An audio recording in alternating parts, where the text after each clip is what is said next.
हर हर महादेव दोस्तों, आप सभी लोग जानते हैं कि 15 अगस्त 2024 को पड़ रही है गुरुवार। दोस्तों, यह जो गुरुवार है श्रावण महीने में पड़ने वाला सबसे बड़ा गुरुवार दशमी तिथि है, क्योंकि आषाढ़ महीने के बाद सावन का गुरुवार दशमी तिथि पड़ रहा है, जिसका बहुत ही बड़ा और विशेष महत्व होता है। और ऐसा दिन पूरे साल में सिर्फ एक ही बार आता है। और दोस्तों, आप सभी लोग जानते हो कि गुरुवार का अगर सबसे बड़ा कोई उपाय है तो वो 7 हरी इलायची वाला उपाय है। तो दोस्तों, इस सावन के गुरुवार दशमी तिथि के दिन आप लोगों को इस 7 हरी इलायची वाला उपाय को जरूर करना है। बहुत सारे लोग होंगे जिन लोगों ने इस उपाय को ना किया हो, मतलब पूरा साल निकल गया, उन्होंने किसी भी दिन इस 7 हरी इलायची वाला उपाय को ना किया हो। पर दोस्तों, आपके पास एक आखिरी मौका बचा हुआ है जो कि 15 अगस्त के दिन है। तो इस दिन आप लोगों को इस वाले उपाय को जरूर कर लेना है। भले ही आपने पूरे साल भर इस उपाय को ना किया हो, पर अगर आपने इस श्रावण महीने के गुरुवार दशमी तिथि के दिन अगर इस वाले उपाय को कर लिया तो आपको इस उपाय को करने का वह फल मिलेगा जिसकी आपने कभी कल्पना भी नहीं करी होगी। दोस्तों, यह उपाय पंडित जी ने अपनी अभी की ही शिव महापुराण की कथा में बताया है, जिस उपाय को आज हम आपको बहुत अच्छे से समझाने वाले हैं। इस वीडियो को देखने के बाद इस उपाय को समझने के लिए आपको कोई और वीडियो को देखने की जरूरत नहीं पड़ेगी। तो चलिए दोस्तों, उपाय को शुरू करते हैं। देखिए, यह इस श्रावण महीने के गुरुवार दशमी तिथि के दिन यह इतना खास होता है, इतना महत्वपूर्ण होता है। देखा है, कभी कभी बड़े बड़े पूजा पाठ अनुष्ठान से जो मनोकामना पूर्ण नहीं होते, वह श्रावण महीने के दिन एक छोटे से उपाय करने से आपकी मनोकामना पूर्ण हो जाती है। और बहुत सारे लोगों ने इस उपाय को किया भी है और उनको इस उपाय को करने का फल भी जरूर मिला है। अगर आप लोग भी इस उपाय को करना चाहते हैं तो आप इस उपाय को पहले अच्छे से समझ लेना, सुन लेना, उसके बाद करना। आपको इस उपाय का फल जरूर मिलेगा। और इस उपाय को कर लेने से आपके घर में चाहे किसी भी प्रकार की दुख और समस्या क्यों ना चल रही हो, आपको उसका कारण भी नहीं पता है कि भाई यह समस्या किस कारण से चल रही है, उसका कुछ भी कारण हो सकता है, जैसे पितृदोष हो सकता है या किसी भी तरह का मंगल दोष भी हो सकता है। तो इस दिन आप लोगों को यह वाला उपाय कर लेना है। तो चलिए अब उपाय के बारे में बात करते हैं, लेकिन उससे पहले आप लोगों को यह जानना आवश्यक है कि आखिर यह उपाय किस समय करना है, किसको करना है और कैसे करना है। तो चलिए हम आगे आपको वीडियो में एक एक करके बता देते हैं। तो दोस्तों, इस 7 हरी इलायची वाला उपाय को हमें इस गुरुवार के दिन कैसे करना है, किसको करना है, किस समय करना है और कहां पर करना है, ये सारे सवालों के जवाब आपको इस वीडियो में मिल जाएंगे। और जो ये वीडियो देखेगा भाई, उसको 7 हरी इलायची वाला उपाय जरूर करना चाहिए। तो अब दोस्तों, इस 7 हरी इलायची वाला उपाय को आखिर करना किसको है, सबसे पहले हम लोग वह बात जान लेते हैं। तो देखो, घर की जो बड़ी माताएं बहनें होती हैं, उन माताओं बहनों में से कोई भी एक बड़ी माता बहन इस वाले उपाय को कर सकती है। और दोस्तों, अगर आप चाहे तो अपने घर में से सभी सदस्यों को भी इस उपाय को करवा सकते हैं। अगर किसी व्यक्ति की खुद की कोई मनोकामना है, खुद की कोई दुख और परेशानी है जो कि वह अपने लिए ही करना चाहता है इस वाले उपाय को, तो वह खुद अपने लिए भी कर सकता है। बाकी अगर कोई घर में से ऐसा है जो कि अपने ने पूरे घर परिवार की सुख और शांति के लिए यह वाला उपाय करना चाहता है, तो भाई वह भी कर सकता है, उसमें भी कोई दिक्कत वाली बात नहीं है। कहने का मतलब ये है कि इस उपाय को हर एक सदस्य भी कर सकता है और पूरे घर परिवार के सदस्य के लिए घर की बड़ी माताओं बहनों में से कोई एक माता बहन भी कर सकती है। माताएं बहनें अगर घर में उपस्थित ना हो या वह यह वाला उपाय ना कर पा रही हो, तो फिर घर का कोई बड़ा सदस्य भी इस 7 हरी इलायची वाला उपाय को कर सकता है, चाहे फिर वह पुरुष ही क्यों ना हो, उसमें कोई भी दिक्कत वाली बात नहीं है। अब दोस्तों, इस 7 हरी इलायची वाला उपाय को हमें करना कहां पर है? बहुत सारे लोग प्रश्न करते हैं, हर एक उपाय को करते समय क्या हम इस उपाय को घर पर या मंदिर में कर सकते हैं? देखो, तो इस वाले उपाय को आप मंदिर में करोगे तो अच्छा रहेगा। इस वाले उपाय को उसके बाद में दोस्तों जो अगला प्रश्न निकल कर आता है वो यह आता है इस उपाय को लेकर कि आखिर इस उपाय को हमें किस समय करना है, सुबह के समय करना है कि शाम के समय करना है। तो देखो, इस वाले उपाय को आप लोग सुबह के समय भी कर सकते हो और शाम के समय प्रदोष काल में भी कर सकते हो। अब अगर आप पूछो कि भाई सबसे उत्तम समय कौन सा रहेगा इस 7 हरी इलायची वाला उपाय को करने का, तो हम आपसे बस यही कहेंगे कि इस उपाय को आप शाम के समय करेंगे तो ज्यादा बेहतर होगा। बाकी अगर सुबह के समय भी करेंगे तो भी अच्छा होगा, उसमें कोई भी दिक्कत वाली बात नहीं है। तो अब दोस्तों, जो अगली सबसे बड़ी और महत्वपूर्ण बात आती है वह यह आती है कि सुबह अगर हम उपाय को करेंगे तो हमें कितने बजे से लेकर कितने बजे तक के बीच में करना है, और शाम के समय प्रदोष काल में करेंगे तो हमें कितने बजे से लेकर कितने बजे के बीच में करना है। तो देखो, सुबह जितनी जल्दी हो सके आप उपाय को करने की कोशिश करना। बाकी अगर किसी कारणवश लेट भी हो जाओ, थोड़ी देर भी हो जाए, तो 10 या 11 बजे तक भी आप उपाय कर लेना, पर 12 बजे से ज्यादा देरी ना हो, इस बात का ध्यान रखना। उसके बाद में दोस्तों, अगर शाम के समय प्रदोष काल की बात करें, प्रदोष काल का जो समय है होता है वह शाम के 6 बजे से शुरू हो जाता है।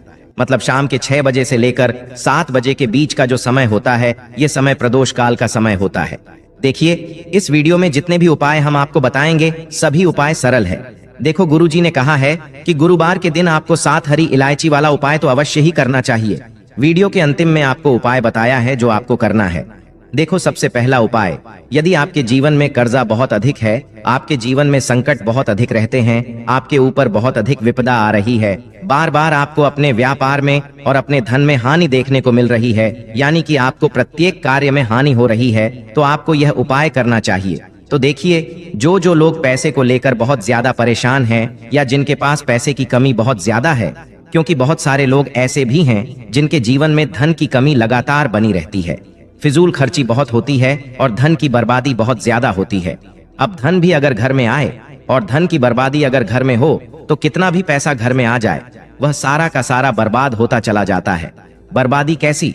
जैसे कि दवाइयों में पैसा जा रहा है, घर में को कोई ना कोई थोड़े दिन बाद दुर्घटना हो रही है, या फिर अचानक से कुछ ऐसा हो रहा है कि सारा पैसा चला जाता है ना। किसी चीज में लगाया वहां चला गया, किसी काम में लगाया वह व्यापार खराब हो गया, तो यह क्या है? यह धन की बर्बादी ही है।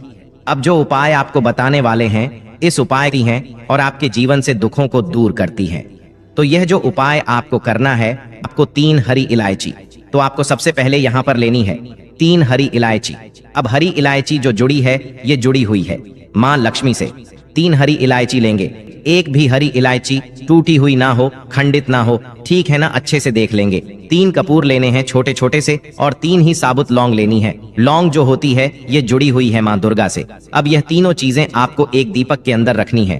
कोई भी बर्तन ले लें, कोई मिट्टी का दीपक ले लें, उसके अंदर आपको ये तीनों चीजें रखनी है। एक देसी घी का दीपक, यहाँ पर आपको तैयार करना है लाल बाती का दीपक। आप दीपक बना लें, शुद्ध देसी घी भर मौली धागे से बाती बनाकर दीपक आपने तैयार कर लिया। अब आपको क्या करना है? अपने घर के मंदिर में सबसे पहले बैठ जाना है। अब यह जो दीपक आपने तैयार करा है, यह दीपक आपको अपने घर के मंदिर में जला देना है। अब आपने लौंग, कपूर और हरी इलायची ली है, यह आपको अपने घर के मंदिर में रख देने। वे सर्वार्थ साधिके शरणे त्रिंकेन मोस्ती मंत्र फिर से बता रहे हैं। सर्व मंगल मांगल्य शिवे सर्वार्थ साधिके सत्रंबकेश्वर। और लौंग और हरी इलायची आपने रखी थी, वह अपने घर के मंदिर में आपको ऐसे ही रखे रहने देकर इसकी छोटी सी पोटली आपको बनानी है। अब यह पोटली आपको हमेशा अपने पास रखनी है, अपने पर्स में रख लें। कोई पर्स अगर आप अपने पास रखते हैं उसमें रख लें। जहां भी आप अपने काम पर जाते हैं, व्यापार पर जाते हैं, कोई भी काम नया शुरू करने जाते हैं, हमेशा इसे अपने पास रखें। देखिए, जो लौंग है यह शिव और शक्ति का स्वरूप है। यह जो लौंग है, इसे रखने से कभी भी आपके ऊपर कोई नकारात्मक ऊर्जा प्रभावी नहीं होती है। कोई बुरी शक्ति आपको हानि नहीं कर पाती है, आपको नुकसान नहीं कर पाती है। हरी इलायची धन को खींचने का काम करती है, और जो कपूर होता है यह सकारात्मक ऊर्जा को बढ़ाने का काम करता है।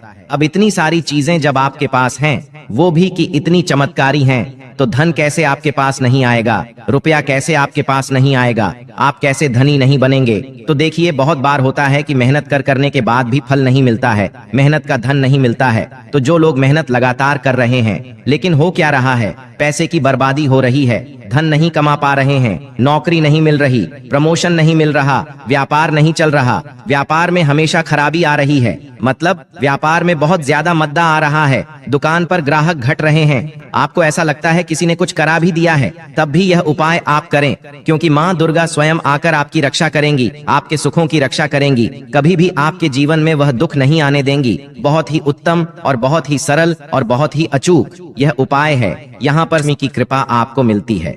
तो यह एक ऐसा उपाय है जिसे करने से आपके जीवन से हमेशा के लिए पैसों की कमी निर्धनता है, न गरीबी, यह दूर हो जाती है, और कभी भी आपको पैसों को लेकर परेशान नहीं होना पड़ता है। तो यह पहला उपाय है। अब जल्दी से बात कर लेते हैं दूसरे उपाय की। देखिए, इस उपाय के लिए आपको मात्र एक लौंग का जोड़ा लेना है, यानी कि 2 फूल वाली लौंग लेनी है। साथ में आपको मात्र थोड़ा सा शहद लेना होगा और इसी के साथ में आपको तांबे के पात्र के अंदर शुद्ध जल लेना होगा। अब देखिए, इन सभी सामग्रियों को लेकर के आपको भगवान शिव के मंदिर में पहुंच जाना है। देखें, ये उपाय आप सुबह से लेकर शाम तक कर सकते हैं। तो वह सबसे पहले तो आपके पास जो 2 फूल वाली लौंग हैं, उन्हें आपको शहद के अंदर अच्छे से डुबो है, यानी कि दोनों लौंग पर आपको अच्छे से शहद का लेपन कर देना है।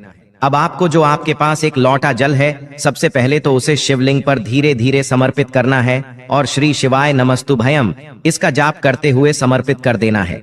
अब आपके पास जो 2 फूल वाली लौंग है, शहद से उसे आपको शिवलिंग पर अर्पित करना है और आपको प्रार्थना करनी है कि जीवन में जो रोग की स्थिति है वह समाप्त हो, जीवन के जो संकट और समस्याएं हैं वह सभी समाप्त हो, जीवन से जो कर्ज की समस्या है वह समाप्त हो। इस प्रकार से प्रार्थना करते हुए यह जो 2 फूल वाली लौंग ही शहद संयुक्त, इससे आपको शिवलिंग पर अर्पित कर देनी है। आपकी जो भी समस्या होगी इस गुरुवार के दिन अवश्य ही समाप्त हो जाएगी।